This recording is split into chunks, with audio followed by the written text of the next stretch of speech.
श्री दुर्गा सप्तशती प्रथम अध्याय। मेघा ऋषि का राजा सूरत और समाधि को भगवती की महिमा बताते हुए मधुकेटक वध का प्रसंग सुनना। श्री गणेशाय नमः। मार्कंडेय जी बोले, सूर्य के पुत्र सावरणी जो 8वें मनु कहे जाते हैं, उनकी उत्पत्ति की कथा विस्तार पूर्वक कहता हूँ, सुनो। सूर्य कुमार महाभाग सावरणी भगवती महामाया के अनुग्रह से जिस प्रकार मनवंतर के स्वामी हुए, वही प्रसंग सुनाता हूँ। पूर्व काल की बात है। स्वारोचिस मनवंतर में सूरत नाम के एक राजा थे, जो चैत्र वंश में उत्पन्न हुए थे। उनका समस्त भूमंडल पर अधिकार था। वे प्रजा का अपने औरस पुत्रों की भांति धर्म पूर्वक पालन करते थे। तो भी उस समय कोलाविंदवसी नामक क्षत्रिय उनके शत्रु हो गए। राजा सूरत की दंड नीति बड़ी प्रबल थी। उनका शत्रुओं के साथ संग्राम हुआ। यद्यपि कोलाविंदवसी संख्या में कम थी, तो भी राजा सूरत युद्ध में उनसे परास्त हो गए। तब वे युद्ध भूमि से अपने नगर को लौट आए और केवल अपने देश के राजा होकर रहने लगे। किंतु वहां भी उन प्रबल शत्रुओं ने उस समय महाभाग राजा सूरत पर आक्रमण कर दिया। राजा का बल क्षीण हो चला था, इसलिए उनके दुष्ट, बलवान एवं दुरात्मा मंत्रियों ने वहां उनकी राजधानी में भी राजकीय सेना और खजानों को हथिया लिया। सूरत का प्रभुत्व नष्ट हो चुका था, इसलिए वे शिकार खेलने के बहाने घोड़े पर सवार हो वहां से अकेले ही एक घने जंगल में चले गए। वहां उन्होंने विप्रवर मेघा मुनि का आश्रम देखा, जहां कितने ही हिंसक जीव परम शांत भाव से रहते थे। मुनि के बहुत से शिष्य उस वन की शोभा बढ़ा रहे थे। वहां जाने पर मुनि ने उनका सत्कार किया और वे उन मुनि श्रेष्ठ के आश्रम पर इधर उधर विचरते हुए कुछ काल तक रहे। फिर ममता से आकृष्ट चित होकर वहां इस प्रकार चिंता करने लगे। पूर्व काल में मेरे पूर्वजों ने जिसका पालन किया था, वही नगर आज मुझसे रहित है। पता नहीं मेरे दुराचारी गण उसकी धर्म पूर्वक रक्षा करते हैं या नहीं। जो सदा मत की वर्षा करने वाला और सुरवीर था, वह मेरा प्रधान हाथी अब शत्रुओं के अधीन होकर न जाने किन भोगों को भोगता होगा। जो लोग मेरी कृपा, धन और भोजन पाने से सदा मेरे पीछे पीछे चलते थे, वे निश्चय ही अब दूसरे राजाओं का अनुसरण करते होंगे। उन लोगों के द्वारा सदा खर्च होते रहने के कारण अत्यंत कष्ट से जमा किया हुआ मेरा वह खजाना खाली हो जाएगा। ये तथा और भी कई बातें राजा सूरत निरंतर सोचते रहते थे। एक दिन उन्होंने वहां विप्रवर मेघा के आश्रम के निकट एक वेश्या को देखा और उससे पूछा, भाई तुम कौन हो? यहाँ तुम्हारे आने का कारण क्या है? तुम क्यों शोकग्रस्त और दुखी दिखाई देते हो? राजा सूरत का यह प्रेम पूर्वक कहा हुआ वचन सुनकर वेश्या ने विनीत भाव से उन्हें प्रणाम करके कहा। वेश्या बोला, राजन, मैं धनियों के कुल में उत्पन्न एक वेश्या हूँ। मेरा नाम समाधि है। मेरे दुष्ट स्त्री पुत्रों ने धन के लोभ से मुझे घर से बाहर निकाल दिया है। मैं इस समय धन, स्त्री और पुत्रों से वंचित हूँ। मेरे विश्वसनीय बंधुओं ने मेरा ही धन लेकर मुझे दुख कर दिया है। इसीलिए दुखी होकर मैं वन में चला आया हूँ। यहाँ रहकर मैं इस बात को नहीं जानता कि मेरे पुत्रों की, स्त्री की और स्वजनों की कुशल है या नहीं। इस समय घर में वे कुशल से रहते हैं अथवा उन्हें कोई कष्ट है। वे मेरे पुत्र कैसे हैं? क्या वे सदाचारी है अथवा दुराचारी हो गए हैं? राजा ने पूछा, जिन लोभी स्त्री, पुत्र आदि ने धन के कारण तुम्हें घर से निकाल दिया, उनके प्रति तुम्हारे चित्त में इतना स्नेह का बंधन क्यों है? वैश्य बोला, आप मेरे विषय में जैसी बात कहते हैं वह सब ठीक है, किंतु क्या करूं, मेरा मन निष्ठुरता नहीं धारण करता। जिन्होंने धन के लोभ में पड़कर पिता के प्रति स्नेह, पति के प्रति प्रेम तथा आत्मीय जन के प्रति अनुराग को तिलांजलि दे मुझे घर से निकाल दिया, उन्हीं के प्रति मेरे हृदय में इतना स्नेह है।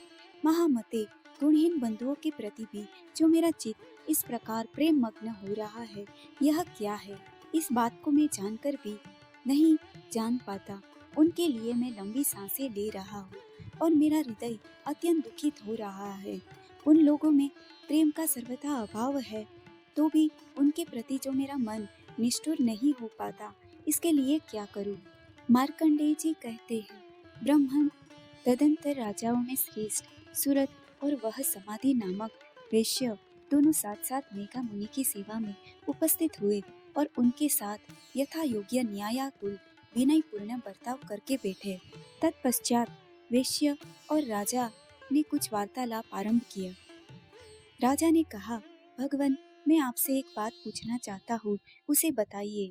मेरा चित्त अपने अधीन न होने के कारण वह बात मेरे मन को बहुत दुख देती है। जो राज्य मेरे हाथ से चला गया है, उसमें और संपूर्ण अंगों में मेरी ममता बनी हुई है।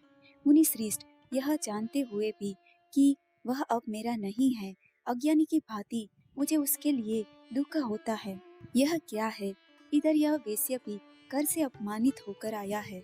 इसके पुत्र, स्त्री और भृत्यों ने इसे छोड़ दिया है। स्वजनों ने भी इसका परित्याग कर दिया है, तो भी यह उनके प्रति अत्यंत हार्दिक स्नेह रखता है। इस प्रकार यह तथा मैं दोनों ही बहुत दुखी है। जिसमें प्रत्यक्ष दोष देखा गया है, उस विषय के लिए भी हमारे मन में ममता जनित आकर्षण पैदा हो रहा है। महाभागो, हम दोनों समझदार हैं, तो भी हम में जो मोह पैदा हुआ है, यह क्या है? विवेक शून्य पुरुष की भांति मुझ में और इसमें यह मूढ़ता प्रत्यक्ष दिखाई देती है। ऋषि बोले, महाभागो, विषय मार्ग का ज्ञान सब जीवों को है। इसी प्रकार विषय भी सबके लिए अलग अलग है। कुछ प्राणी दिन में नहीं देखते और दूसरे रात में नहीं देखते, तथा कुछ जीव ऐसे हैं जो दिन और रात्रि में भी बराबर ही देखते हैं। यह ठीक है कि मनुष्य समझदार होते हैं, किंतु केवल वे ही ऐसे नहीं होते। पशु पक्षी और मृग आदि सभी प्राणी समझदार होते हैं। मनुष्यों की समझ भी वैसी ही होती है जैसी उन मृग और पक्षियों की होती है, तथा जैसी मनुष्यों की होती है वैसे ही उन मृग पक्षी आदि की होती है। यह तथा अन्य बातें भी प्रायः दोनों में समान ही है। समझ होने पर भी इन पक्षियों को तो देखो, ये स्वयं भूख से पीड़ित होते हुए भी मोहवश बच्चों की चोंच में कितने चाव से अन्न के दाने डाल रहे हैं। नर श्रेष्ठ, क्या तुम नहीं देखते? यह मनुष्य समझदार होते हुए भी लोभवश अपने किए हुए उपकार का बदला पाने के लिए पुत्रों की अभिलाषा करते हैं। यद्यपि उन सब में समझ की कमी नहीं है, तथापि वे संसार की स्थिति बनाए रखने वाले भगवती महामाया के प्रभाव द्वारा ममतामयी भंवर से युक्त मोह के गहरे गर्त में गिराए गए हैं। इसलिए इसमें आश्चर्य नहीं करना चाहिए। जगदीश्वर भगवान विष्णु की योग निद्रा रूपा जो भगवती महामाया है, उन्हीं से यह जगत मोहित हो रहा है। वे भगवती महामाया देवी ज्ञानियों के चित्त को बलपूर्वक खींचकर मोह में डाल देती है। वे ही इस संपूर्ण चराचर जगत की सृष्टि करती है, तथा वे ही प्रसन्न होने पर मनुष्यों को मुक्ति के लिए वरदान देती है। वे ही पराविद्या, संसार बंधन और मोक्ष हेतु भूता सनातनी देवी तथा संपूर्ण ईश्वरों की भी अधीश्वरी है। राजा ने पूछा, भगवान, जिन्हें आप महामाया कहते हैं, वह देवी कौन है? ब्रह्मन, उनका आविर्भाव कैसे हुआ तथा उनके चरित्र कौन कौन है? ब्रह्मवेताओं में श्रेष्ठ महर्षि उन देवी का जैसा प्रभाव हो, जैसा स्वरूप हो और जिस प्रकार प्रादुर्भाव हुआ हो, वह सब मैं आपके मुख से सुनना चाहता हूँ। ऋषि बोले, राजन, वास्तव में तो वे देवी नित्य स्वरूपा ही है। संपूर्ण जगत उन्हीं का रूप है तथा उन्होंने समस्त विश्व को व्याप्त कर रखा है, तथापि उनका प्राकट्य अनेक प्रकार से होता है। वह मुझसे सुनो। यद्यपि वे नित्य और अजन्मा है, तथापि जब देवताओं का कार्य सिद्ध करने के लिए प्रकट होती है, उन सब लोक में उत्पन्न हुई कहलाती है। कल्प के अंत में जब संपूर्ण जगत एकार्णव में निमग्न हो रहा था और सबके प्रभु भगवान विष्णु शेषनाग की सैया बिछाकर योग निद्रा का आश्रय ले सो रहे थे, उस समय उनके कानों के मेल से दो भयंकर असुर उत्पन्न हुए, जो मधु और केटव के नाम से विख्यात थे। वे दोनों ब्रह्मा जी का वध करने को तैयार हो गए। भगवान विष्णु के नाभि कमल में विराजमान प्रजापति ब्रह्मा जी ने जब उन दोनों भयानक असुरों को अपने पास आया और भगवान को सोया हुआ देखा, तब एकाग्रचित्त होकर उन्होंने भगवान विष्णु को जगाने के लिए उनके नेत्रों में निवास करने वाली योग निद्रा का स्तवन आरंभ किया, जो इस विश्व की अधीश्वरी जगत को धारण करने वाली, संसार का पालन और संहार करने वाली तथा तेज स्वरूप भगवान विष्णु की अनुपम शक्ति है। उन्हीं भगवती निद्रा की भगवान ब्रह्मा स्तुति करने लगे। ब्रह्मा जी ने कहा, देवी तुम ही स्वाहा, तुम ही स्वधा और तुम ही वसटकार हो। स्वर भी तुम्हारे ही स्वरूप है। तुम ही जीवनदायिनी सुधा हो। नित्य अक्षर प्रणव में अकार, उकार, मकार इन 3 मात्राओं के रूप में तुम ही स्थित हो तथा इन 3 मात्राओं के अतिरिक्त जो बिंदु रूपा नित्य अर्ध मात्रा है, जिसका विशेष रूप से उच्चारण नहीं किया जा सकता, वह भी तुम ही हो। देवी तुम ही संध्या, सावित्री तथा परम जननी हो। देवी तुम ही विश्व ब्रह्मांड को धारण करती हो। तुमसे ही जगत की सृष्टि होती है, तुम ही से इनका पालन होता है और सदा तुम ही कल्प के अंत में सबको अपना ग्रास बना लेती हो। जगन्मयी देवी, इस जगत की उत्पत्ति के समय तुम सृष्टि रूपा हो, पालन काल में स्थिति रूपा हो तथा कल्पांत के समय संहार रूप धारण करने वाली हो। तुम ही महाविद्या, महामाया, महामेघा, महास्मृति, महामोह रूपा, महादेवी और महासुरी हो। तुम ही तीनों गुणों को उत्पन्न करने वाली सबकी प्रकृति हो। भयंकर कालरात्रि, महारात्रि और मोहरात्रि भी तुम ही हो। तुम ही श्री, तुम ही ईश्वरी, तुम ही रीम और तुम ही बोध स्वरूपा बुद्धि हो। लज्जा, पुष्टि, तुष्टि, शांति और क्षमा भी तुम ही हो। तुम खड्गधारिणी, शूलधारिणी, घोर रूपा तथा गदा, चक्र, शंख और धनुष धारण करने वाली हो। बाण, पुशुंडी और परीख ये भी तुम्हारे अस्त्र है। तुम सौम्य और सौम्यतर हो।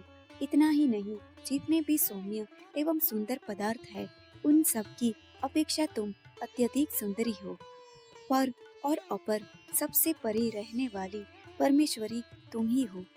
सर्वस्वरूपी देवी, कहीं भी सत असत रूप जो कुछ वस्तुएं हैं और उन सब की जो शक्ति है, वही तुम ही हो। ऐसी अवस्था में तुम्हारी स्तुति क्या हो सकती है? जो इस जगत की सृष्टि, पालन और संहार करते हैं, उन भगवान को भी जब तुमने निंद्रा के अधीन कर दिया है, तब तुम्हारी स्तुति करने में यहाँ कौन समर्थ हो सकता है? मुझको, भगवान शंकर को तथा भगवान विष्णु को भी तुमने ही शरीर धारण कराया है, अतः तुम्हारी स्तुति करने की शक्ति किसमें है? देवी, तुम तो अपने इन उदार प्रभावों से ही प्रशंसित हो। ये जो दोनों दुर्गर्ष असुर मधु और केटव है, इनको मोह में डाल दो और जगदीश्वर भगवान विष्णु को शीघ्र ही जगा दो। साथ ही इनके भीतर इन दोनों महान असुरों को मार डालने की बुद्धि उत्पन्न कर दो।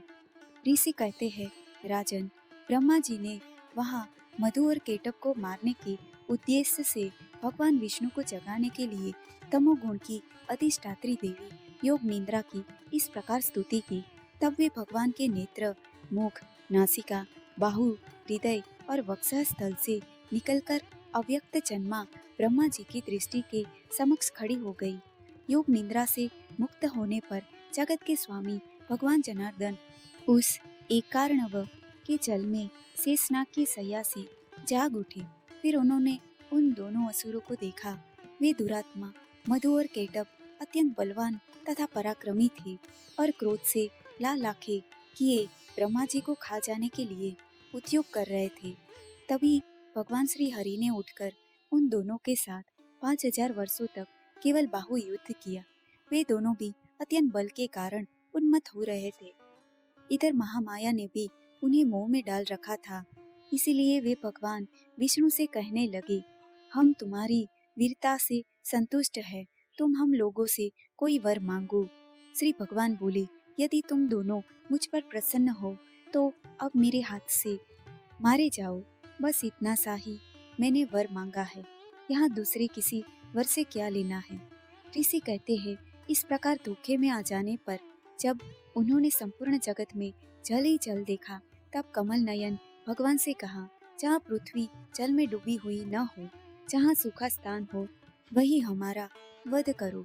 ऋषि कहते हैं, तब तथास्तु कहकर शंख चक्र और गदा धारण करने वाले भगवान ने उन दोनों के मस्तक अपनी जांघ पर रखकर चक्र से काट डाली। इस प्रकार ये देवी महामाया ब्रह्मा जी की स्तुति करने पर स्वयं प्रकट हुई थी। अब पुनः तुमसे उनके प्रभाव का वर्णन करता हूँ, सुनो। इस प्रकार श्री मार्कंडेय पुराण में सावर्णिक मनवंतर की कथा के अंतर्गत देवी महात्म्यमय मधुकेटक वध नाम का पहला अध्याय संपूर्ण हुआ।